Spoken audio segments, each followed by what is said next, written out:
शहराचे अध्यक्ष श्री सुनील तटकरे, महाराष्ट्राच्या विधान परिषदेतले विरोधी पक्षनेते श्रीयुत धनंजय मुंडे, शहराचे अध्यक्ष श्रीयुत रंजन ठाकरे, जिल्ह्याचे अध्यक्ष रवींद्र पगार, व्यासपीठावरचे सगळे मान्यवर आणि हजाराच्या संख्येने उपस्थित असलेल्या सहकारी बंधू भगिनींनो, मला सुरुवातीलाच जळगाव, नंदुरबार, धुळे, अहमदनगर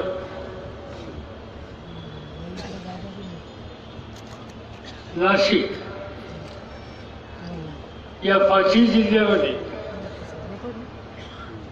राष्ट्रवादी काँग्रेस पक्षाच्या वतीने जो कार्यक्रम घेतला,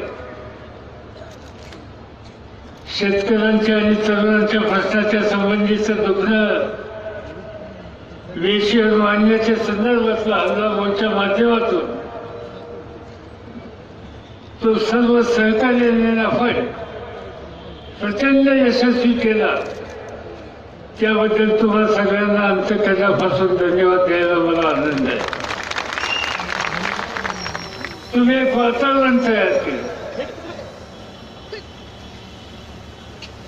त्या महाराष्ट्राच्या कानाकोपऱ्यामध्ये पोहोचलं आणि माझी खात्री आहे की देशाची राजधानी दिल्ली इथं सुद्धा तुमचा संदेश हा पोहोचल्याशिवाय राहणार नाही.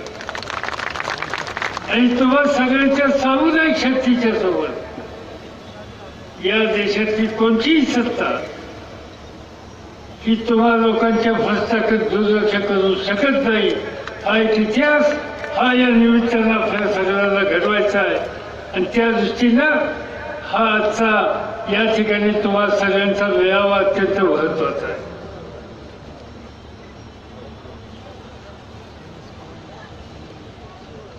बऱ्याच दिवसातून आज मी नाशिकला आहे. सहजच येताना बघत होतो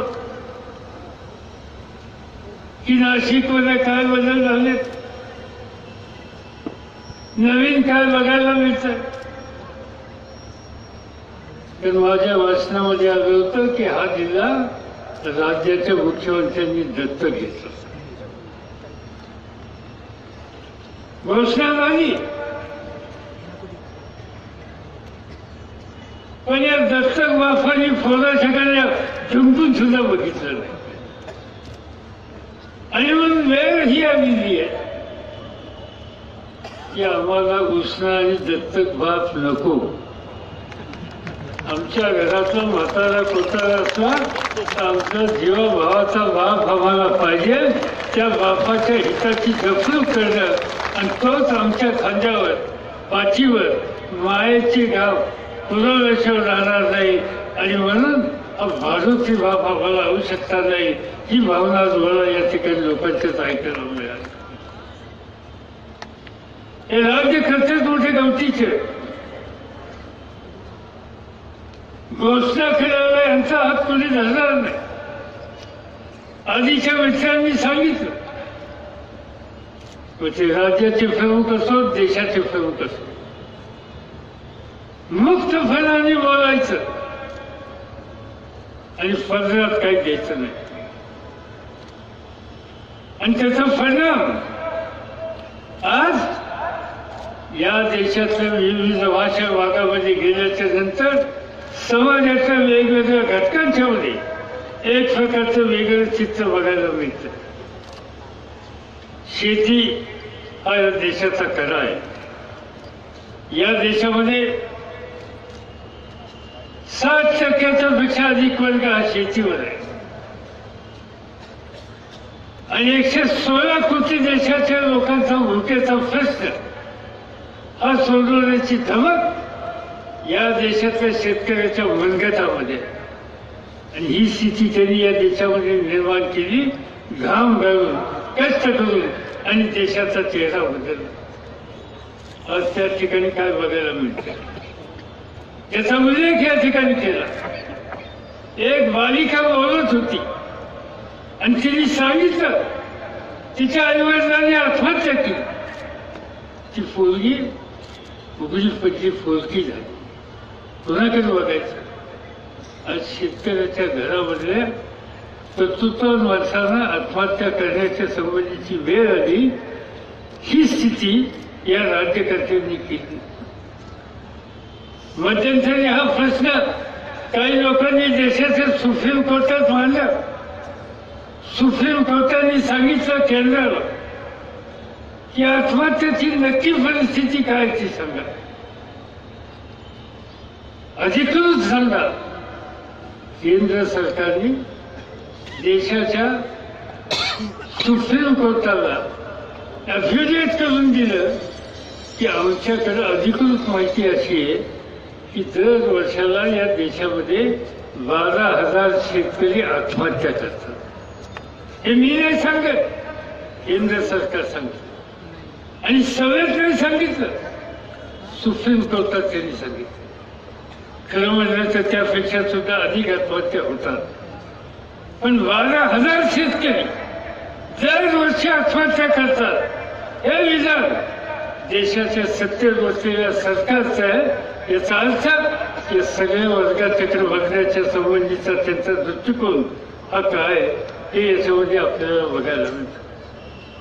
दुसरीकडे एका ठिकाणी माहिती आहे की या देशामध्ये आत्महत्याचा दर वाढतोय आणि तो जवळपास 42% जवळपास जाऊन पोहोचला आहे आणि आणखीन सुरू होते अशा प्रकारची स्थिती दिसते. धर्मापासूनचं एक उदाहरण या खानदेशातलं झालं. समज महाराष्ट्रातला शेतकरी असतो तो धर्मापाठी धुळ्याहून जाऊन मंत्रालयाच्या दारामध्ये बसला होता. त्याची जमीन सरकारने घेतली. तो फक्त एवढंच म्हणत होता की इतरांना जी किंमत दिली नुकसान भरपाईची ती मला द्या. नाही दिली. शेवटी आत्महत्याचा रस्ता करायला सांगितलं. आणि आज त्याच्या पत्नीने सुद्धा जाहीर केलं की माझ्या नवऱ्याने ज्या रस्त्याने आम्हाला मार्ग दाखवला हे सरकार आमचा प्रश्न सोडत असेल तर मला सुद्धा त्या मार्गाने जावं लागेल. की आमची आई बहीण ती सुद्धा आत्महत्येच्या संदर्भातला विचार करते.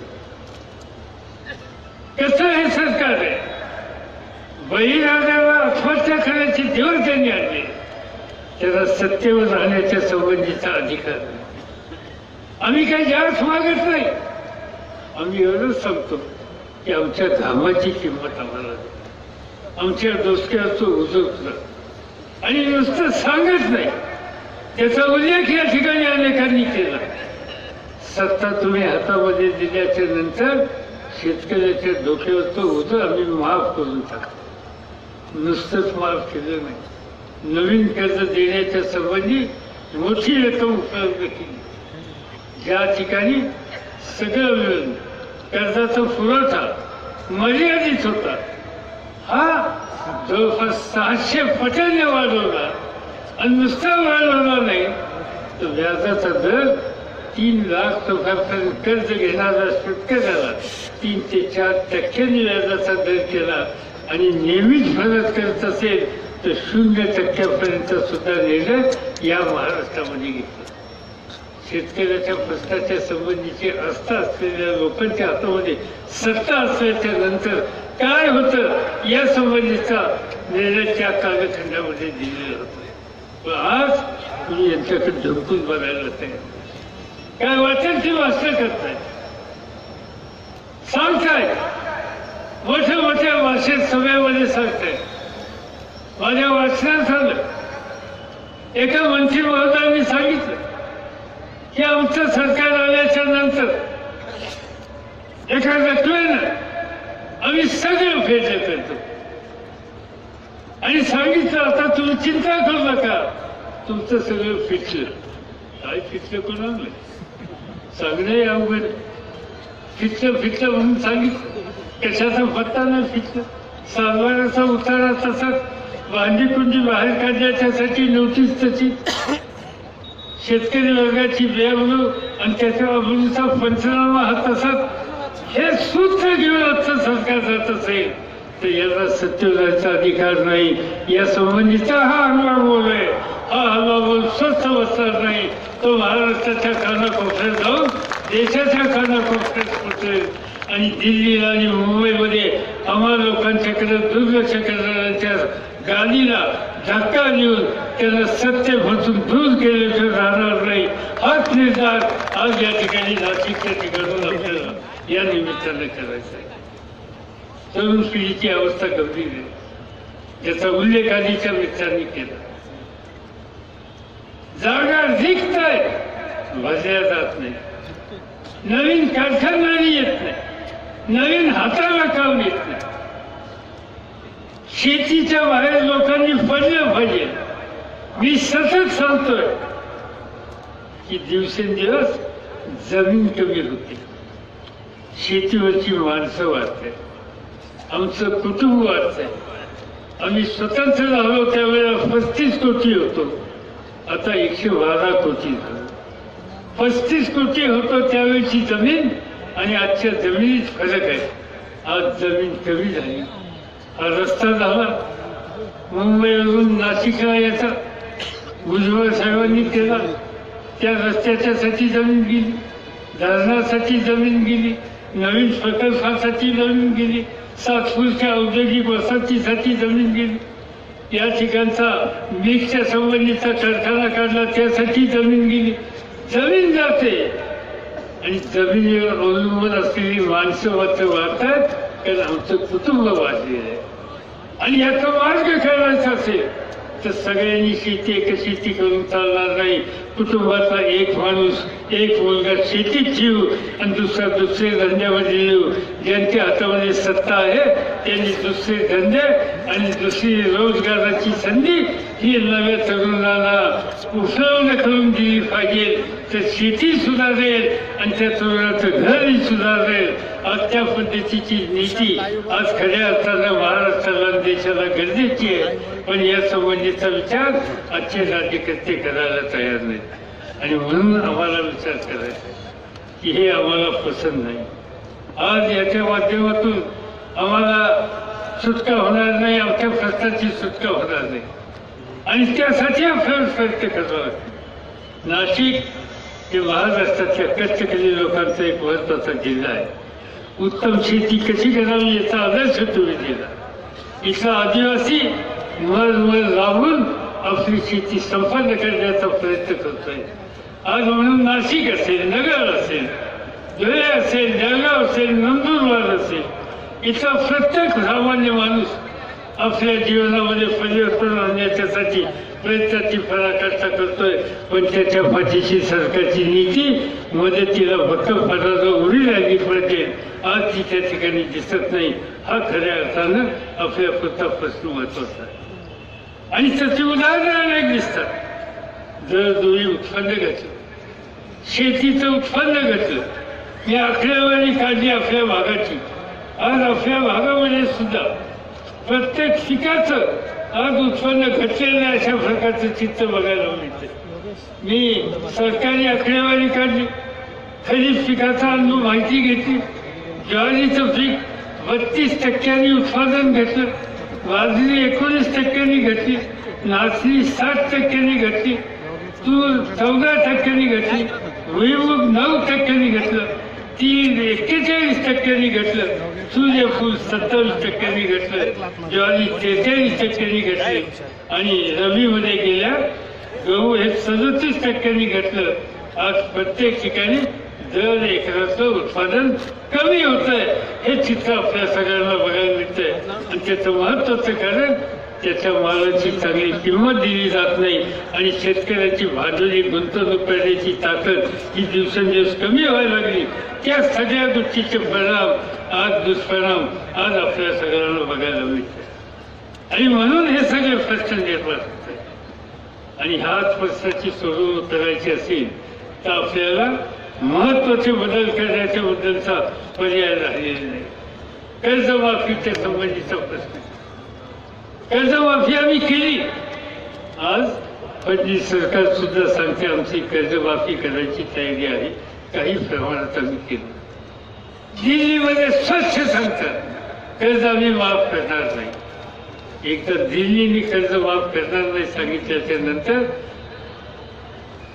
100% कर्जमाफी करण्याची ताकद आजच्या मुख्यमंत्र्यांची त्यांच्या सहकार्यांच्यात नाही, कारण तुमच्याबद्दलची आस्था त्यांच्या मनामध्ये नाही. त्यांनी सांगितलं आम्ही कर्जमाफी केली. मी आत्ताच विचारत होतो बनकरांना, नाशिक जिल्ह्याची जिल्हा मध्यवर्ती सहकारी बँक महत्वाची, पुणे जिल्हा मध्यवर्ती सहकारी बँक असेल, नगर बँक असेल, जळगाव बँक असेल, तिथे आकडेवारी आम्ही काढली. कशी कर्जमाफी केली? कर्जमाफी पुरेपूर केली नाही. या उलट त्यांनी आदेश काढले की त्यांच्या डोक्यावर जे काही ओझा असेल त्या ओझा त्यांच्या दाखल त्यांच्या खात्यावर तुम्ही नोंद करून टाका. त्यांनी त्या ठिकाणी जाहीरपणानं पत्र काढले रिझर्व्ह बँकेनं आणि त्याच्यामध्ये असं सांगितलं की मध्यंतरी एक स्थिती आली नोटा बदलीची. नोटा बदलल्या, काही नोटा बदलून दिल्या, काही बदलून दिल्या नाही. नाशिक जिल्हा मध्यवर्ती सहकारी बँकेच्या नोटा काही शिल्लक राहिल्या, पुणे जिल्हा बँकेच्या राहिल्या, नगर जिल्हा बँकेच्या राहिल्या. 10 वेळेला मी अर्थमंत्र्यांना जाऊन भेटलो.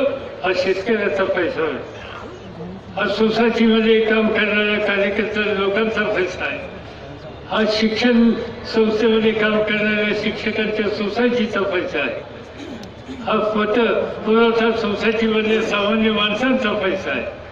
आणि त्याची रक्कम तुम्ही नोटा बदलायच्या मध्ये बदलून देतो म्हणून सांगितले, ती तुम्ही 100% देतो म्हणून सांगितली, ती दिली नाही. काही रक्कम ठेवली. आज 2 वर्ष होऊन गेली.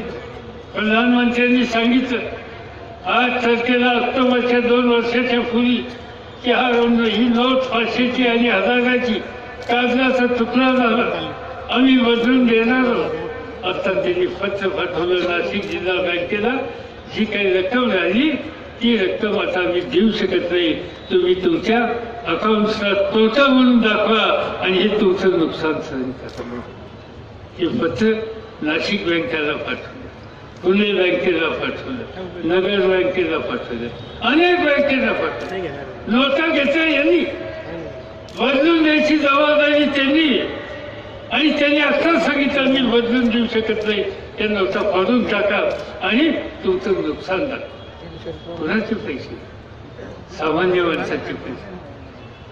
म्हणजे यांची नीती काय, यांची नियत काय सामान्य माणसाच्या बद्दलची, त्यांची नियत काय शेतकऱ्यांच्या बद्दलची, त्यांची नियत काय कष्ट करणाऱ्या कामगारांच्या सोसायटीत आपली गुंतवणूक करणाऱ्या कामगारांच्या बद्दलची, हे या निमित्तानं स्पष्ट झालेले आहे.